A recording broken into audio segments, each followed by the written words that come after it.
This episode of How I Built It is brought to you by two great sponsors. The first is our season-long sponsor. Liquid Web has been best known as a managed hosting company with tons of options. It's also designed a managed WordPress offering that is perfect for mission-critical sites. If you're looking for improved performance, maximized uptimes, and incredible support, Liquid Web is the partner you've been looking for.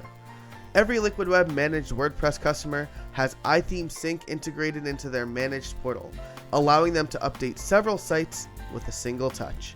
Liquid Web hosts all of my critical websites, and I couldn't be happier with them. If you sign up today, using the discount code HowIBuiltIt33, you get 33% off for the next 6 months. Visit buildpodcast.net/liquid to get started. That's buildpodcast.net/liquid. It's also brought to you by Project Panorama. Nod your head with me if you've answered yes to these questions. Do client interruptions prevent you from working on billable work? Do you have trouble managing expectations? As a freelancer, I certainly had this trouble, and I wish I had a tool like Project Panorama that could help. Project Panorama is a WordPress project management and visualization tool that will impress your clients, save you time, and allow you to bill more. Its beautiful interface, project dashboards, collaboration and communication tools, and much more make this an ideal solution. Plus, because it's built on top of WordPress, you can self-host it and have complete control. Head over to buildpodcast.net/PM today to learn more. All right, this week we are back with part 2 of my interview with Andy Wilkerson. So last week we touched on who he is and his business, and this week we're going to dig deeper into theme development. So we're going to talk about our processes, the tools that we like to use, how we learn and how we keep up to date with the ever-changing landscape of WordPress theme development. It is a really one of my favorite episodes, probably, because I love talking about this stuff. I love teaching beginners things, I've realized over the last few weeks. And this is definitely, if you are a beginner theme developer or you want to get into theme development, this is an incredibly valuable episode. So sit back, relax, and enjoy. Take a lot of notes. And now, on with the show. So, man, that was a really great point. You said that you use Runway Framework or a starter theme that you use. So I'm sure you're going to probably recommend Runway because you said you open sourced it. But if I'm fresh to the WordPress world and I want to start with a starter theme, is there one that you would recommend? I've always bounced around. For the longest time, my starter theme was whatever theme I did last. I just copied it and I edited from that. And that was mostly because at the time, every theme I did was an evolution of the previous one. It's why I created my framework so that I didn't have to do that anymore. And the way that Runway works, one of its neat little things is that it has extensions which work a lot like WordPress plugins. When you drop them into a folder, they're instantly recognized. You don't have to write in the includes and all that stuff. Nice. So all of the extensions are modular, and when one has to be updated, we can just drop it into the folders of all the other themes that use it and make updates to a lot of our themes at once if somebody finds a bug here or there. So that was actually a large portion of why I created it. I was trying to find ways to reduce my support efforts. And I think it's different for everybody, though. Runway is definitely not for everyone. I've even really been thinking hard about creating what I might call Runway Lite, that just takes that sort of extension model and breaks it out and use it as my starter themes for up themes, because I really don't want the options builder structure or any of that we have in Runway on the themes that we use on up themes, because they're just so much more minimal. We don't need all of that. And it's something that I like, though, the simplicity of just dropping those folders in. But it's different for everybody. So whatever works for you, if you find something and you like it and it works well, then absolutely use it until you find something you like better. Yeah, absolutely. So I'm pretty hot and heavy on underscores at the time of this recording. And it's just pretty bare bones for me. I'm not in the theme development business. And it makes very few decisions for me, which is what I like about it. And now it's SaaSified, and I'm very familiar with the SaaS, the CSS compiler, not like software as a service. I'm very familiar with that structure now. So that's the one that works for me. But again, if you're looking for a good starting point. Test around and try a bunch of different things. So I'll have what we're talking about in the show notes if you're interested in any of this. And I think that, so there's 2 more questions I want to ask you revolving around theme development. And you mentioned breaking out the functionality into a plugin. So when my first book, Build a WordPress Theme from Scratch, or Building WordPress Themes from Scratch, I wrote it for Rockable, which was owned by Envato at the time. I talk about creating a custom post type. And I said, so make a folder in the theme and create your custom post type there and then add your taxonomy. And shortly after that book came out, there was a huge movement that was like, you should never tie custom post types to the theme. It should always be a plugin. And well, this was the printed word. And so it would take a lot to redo that stuff. But now, of course, you want to try to keep design and display elements within the theme and everything else essentially as a plugin. So how do you make that decision? Like when you're looking at your theme, how do you say this is going to be a plugin? Well, with WordPress, it's actually easy. You just follow the standards that they put on the .org website because they are very explicit about what they will and won't accept. I'm of 2 minds of the actual process, though. I think sometimes for the simplicity of the customer, they just want to be able to upload it and go. They don't care if it's done with the standards that have been accepted as the best practices in mind. They don't want to have to install plugins. They don't want to have to keep track of them. So I have actually done things where, let's say I have a plugin. I have one that I use all the time called Content Blocks. And it's just a content type for creating sections of content. It has an editor, it's normal, but you can plug it in anywhere on your website. So it's great for, you could write your header or your footer in there, and then you can assign that in your theme options as your header and your footer, but then on individual pages, you could override it with a select box in your as a meta box. So I could say, on this page, I actually just want a slightly different footer. So you create a separate version of that footer content block, and then you assign it there. Because of the way some of my themes are structured, they won't actually work without that custom post type installed and activated because it's a dependency to create some of those content areas of the design. So I will actually include that custom post type in my themes and make it automatically activate. But what I'll do as a backup to that, because people don't want to sometimes lose their content when they move themes, is I'll also include it as a plugin that says it's required and people are supposed to install it. But if they don't, my theme's not going to break. And I actually got in a lot of trouble for this with Envato. They told me stop doing it. They made me strip it out of they made me strip it out of the theme. And I said, but I'm following the rules here. It's a plugin. And they said it doesn't matter. You are not allowed to have custom post types in a theme anywhere. If you're calling that function, you have to take it out. And so for future themes, I didn't do that anymore. It was just a plugin. But I felt like the approach of, I'm following the best practice of allowing people to leave the theme and keep their content, but I'm also giving them the simplicity of not having to worry about that. It didn't matter. There are no exceptions to the rules there. So that's how you know. You just go and you look at what it says you're supposed to do and how you're supposed to do it. Basically, though, it's pretty easy to follow those rules. If there's something that creates content, in my mind, make sure people can, stop using your theme and keep that content. Yeah, and that's really the thing, right? You want people to be able to disable your theme and not lose all the content that they spent time and effort and maybe money putting into their website. So that's a really good point. Though and that's why I haven't developed a theme in over 3 years that had a shortcode in it. Right, yeah, that's a good point, right? Because if you have a shortcode, you need that plugin to make the shortcode work. Yep. And that's one of the reasons I started using Beaver Builder, because they don't use shortcodes in their builder. So it follows the same practice that I've tried to put into my themes. And that one thing alone was enough for me to say, yep, that's the builder I'm going to use if I need one for something that I'm going to do myself. Yeah, that's like Beaver Builder is just an absolutely excellent plugin and getting better every day. I will link my interview with them in the show notes as well, because we talk about how they built Beaver Builder. Was it with Robbie? It was with Robbie and Justin. So it was okay. It was a lot of fun. So that absolutely again makes a lot of sense, and it's a really good point to bring up. If somebody was getting started today and they were just like completely unfamiliar with anything that we're talking about, where would you recommend they go to get started?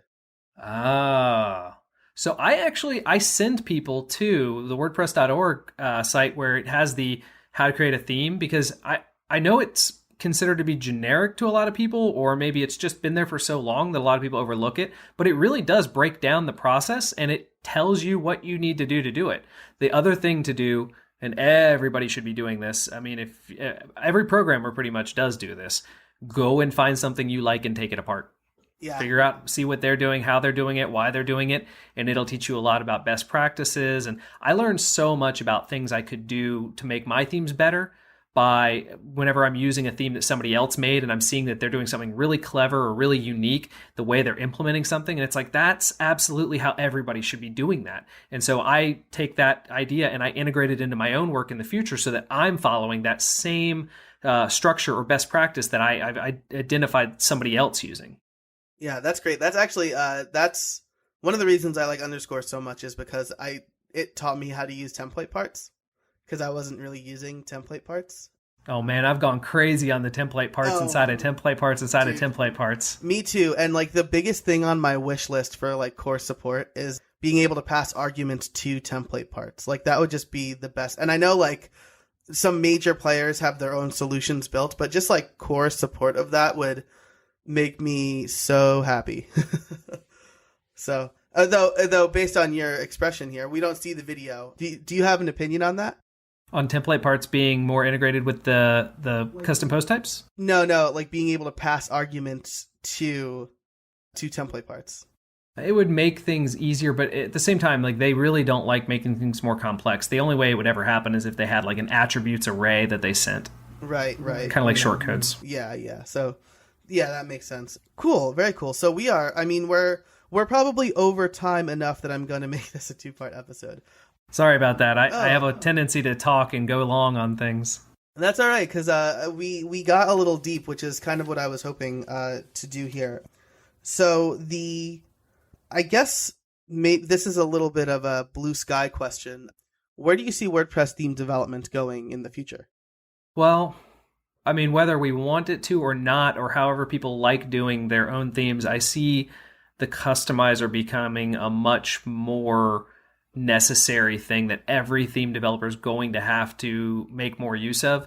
Not because it's the best way or the only way to put your theme options or things like that in, but because I see it becoming a more content-centric area where you're going to start being able to do things like edit content or create layouts, maybe not a drag and drop kind of thing, but certainly some type of editing functionality in there. And because people are going to start spending more time in there, you're going to have to integrate more of your things in there. So making meta boxes that are going on your pages for editing posts and stuff like that, you're going to have to start integrating them with that functionality if it's not an automated thing. Or let's say you have something custom that you're doing that it's not a meta box necessarily, it's something unique that you're doing in there.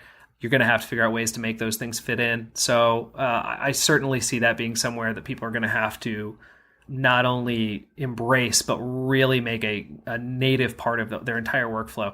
I didn't even myself use the customizer until about this time last year when I acquired Up Themes, because their themes only had options in the customizer. And so because I was working with those themes and modifying them, I was in the customizer more often, and I started to get much more comfortable with it. I really don't like being squeezed into that tiny little panel. It doesn't feel comfortable to me when I am working.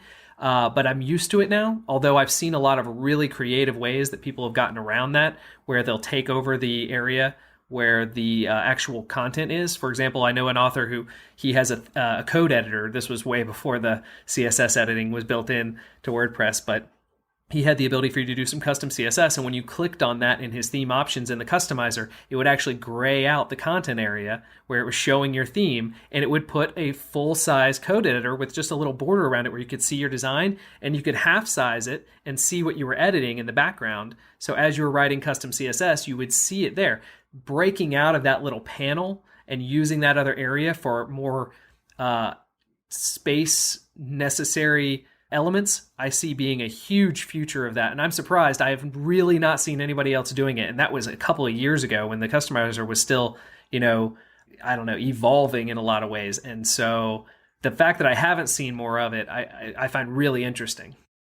Yeah, and that would be, I try to use the customizer in lieu of a theme options page because they're pushing more people towards it, and it's becoming a more standard, hopefully a more standardized thing. But being squeezed into that little panel is very frustrating. And I understand why, because you want to be able to see. People don't have the giant monitor that I have. I suspect like you probably have. So you want to be able to see your whole design while also working in the customizer. But man, working in the customizer can be pretty frustrating. So that's a great prediction. When at the time of this recording, it was just announced today or yesterday, like the features of 4.8, and I know the default widgets are getting a bit of an overhaul. You can finally use like the visual editor in the text widget finally, and the image widget now supports like uploading an image right from the image widget instead of having to like go to the media uploader and uploading an image and copying and pasting the URL and then pasting the URL. But does it natively support shortcodes, or do I still have to write that line in every theme I do? Man, I hope you don't. So we're definitely seeing, I think it's going to be a slow rollout, right? So by the time this recording is live, 4.8 will be out. So everything I just said, you'll be able to see if you go to your latest version of WordPress, assuming it's updated. Always update WordPress. And develop on the nightly releases. Just put that plugin in, the beta release plugin, turn it on to nightly, and develop on it, people. Please develop on it. Yeah, absolutely. Cool. So we are wrapping up here. I want to ask you my favorite question to ask, and then I have a fast 5 set of questions for you. This is new for season 3, so at the time of this recording, nobody has heard this yet. So first of all, do you have any trade secrets for us? Well, so one trade secret I would say, if I had to like pick something that's like something I've always recognized, but I think not enough theme developers do, or they don't realize that they should or shouldn't do it, is whenever you're creating a product like this, make sure you have what I like to call a gimmick in it. And I say gimmick because it can be something that's totally superficial, has no functionality whatsoever, but it's really neat. And it makes the customer, when they're looking at that demo or when they're thinking about buying that product, go, oh, wow, that is so cool. I want that. And so it gives them that like little kick to want to go and make the purchase. But it also sets your theme apart in a way. It takes your product and makes it have something that nobody else has. And examples of that I can give are, like, over the years, I've done a bunch of different things, but one of the first WordPress themes I ever released had this neat thing where there were these wraparound bars that it was a page template, so you could see the borders and it had a shadow, and then around the edges, there's these little ribbons wrapped around, and they would have sort of just a little metadata on there, like the date of the blog post or something. And as you scrolled, the perspective on them would actually change to look like you were looking down on them at the bottom of the page, straight on at the middle of the page, and up at the top of the page. And that was like 2010, so that was, totally cool to be able to figure out where people were scrolling and have some JavaScript dynamically change the images. And it was actually images, not CSS at the time. But like that, it was so subtle, but it was really neat. And people would see it and they would think it was so cool. And they would want to have that cool thing on their website. Or in our political theme that we did a couple of years ago, I created a media pack that was like postcards and pre-made logo designs, flyers, buttons for printing out on. For the person who buys it when they're doing their political campaign, they have these press-ready templates that already use the same styles and graphics that were used to develop the website. And then they can just automatically have those, change out their pictures or put in their name and the logos, and then send right to a printer to get made for their campaign. And so we make a big deal about saying that we have that on our details information about the theme and all that, and it comes with it for free. So little things like that. I call them gimmicks because they don't always have a real purpose. They don't do anything necessarily, but they get people's attention and they set you apart. That's awesome. As you were saying that, it made me think of, I think it was Van Halen would always put in their rider for concerts that, they only wanted a bowl of red M&Ms. And later on, Eddie Van Halen, I guess, if I'm remembering this correctly, if somebody listening, if I'm messing this up, write in and correct me. I'm pretty sure it's Van Halen, though. He said that he wanted to make sure that people were reading the whole rider, right? And so that in and of itself was a little gimmick, and it hooked people into like wonder, why would he do that? And he had his reasons for it, and it got more people interested in kind of Van Halen and riders, and it made sure that people reading the rider were paying attention too. So I don't know, that just kind of popped in my brain as you were saying that. So, well, thank you very much for your time. I want to end with the fast 5 questions, and it's actually fast 4 and 1 somewhat thoughtful one. So when you're ready, I will ask the questions, and this is first thing that pops into your mind. Oh boy. All right. I guess I'm ready. Yeah, I don't release these questions beforehand, so they don't have time to think about it. What is your favorite book? Hitchhiker's Guide to the Galaxy. Very nice. And follow-up question to that. This is not one of the Fast 5. I'm just curious. I'm looking for new things to read. What's the last book you read? I want to say Will This Fly by Pat Flynn, but that's not right. I read that in December. I can't remember. Must not have been that good, huh? Well, you did. You had a child in that time frame as well, I think, right? Yeah, in January I had a baby, so our third child, and that's the book I read right before the craziness started all over again. So yes, I always describe that time right after a baby is born as the blur, because you went through it and you know what happened, but you cannot remember details. Yeah, and as the father of a 9-week-old at the time of this recording, I definitely know exactly what you're talking about, and I don't really feel like I'm out of the blur yet. You're not, actually. But you are lucky, because if you're past the 8-week point, you're at it's no longer a one-sided relationship, So she's smiling at you now, and there's a little bit of give coming back in that relationship. The first 8 weeks are absolutely the hardest. Yeah, you're just kind of looking at them and they're crying and you're wondering why. But it is, when she smiled at me for the first time, like legitimately smiled and not like I just pooped smile. It my heart melted. It was awesome. So my wife calls it their defense mechanism. Nice. Second question, what kind of music do you listen to? I'm not a music person. If you go back to when I listened to it the most back in high school, I was listening to classic rock at the time. Oh, I don't even want to describe what classic rock is now, because it's like the stuff I was listening that was actually being played when I was in high school. But it was like Led Zeppelin, things like that. I've always been a big fan of things like that. Nice, very nice. What is your favorite food? Lasagna. I like that. Garfield. Nice, very nice. I like that a lot. I just heard an interesting fan theory about Garfield. I don't know if you listen to Stuff You Should Know, but they talk about... No, I wouldn't know. They talk about crazy, this episode, they talked about crazy fan conspiracy theories, and one was that Jim Davis in 1989 had this really sad series on Garfield where he was essentially just alone in this place dying, and he had a fever dream that John and Odie were there, but it turns out they weren't, and it was just did not go over well. It was super serious and weird. But now there's a fan theory that that's actually the reality, and every other Garfield strip is Garfield's hallucinating. That was a bit of a tangent. I also love lasagna. So it's like the original Dallas. It was all just a autistic kid's dream, right? Yeah, exactly. They talk about that too. It's a really good episode. I'll link it in the show notes. Who's your favorite sports team? The Auburn Tigers. I am a college football fan. Nice, the Auburn Tigers. And the one that might require a little bit of thought. I want you to pick something that you know really well. It doesn't have to be WordPress or it can be or whatever, but something you know really well, and tell us how you learned that. That is interesting. What am I good at? I'm good at the things I turn into my jobs. So let's see, something that's not part of my job. It can be part of your job. It could be anything though. If you have a woodworking hobby, how did you learn woodworking? But if you want to talk about theme development, how did you get really good at that?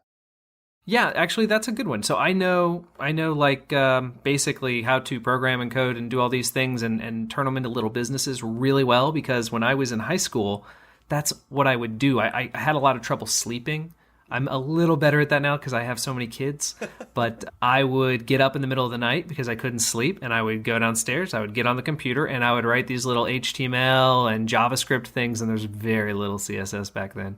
And I would create these little websites that were like the stuff that you would get in those chain emails that would tell you had to forward it to so many other people. And I'd do like the little JavaScript wishing well thing where every time you sent it to somebody else, you got a wish or whatever. And, I was like 15 or 16 and I was making these things, and I did it all the way through high school.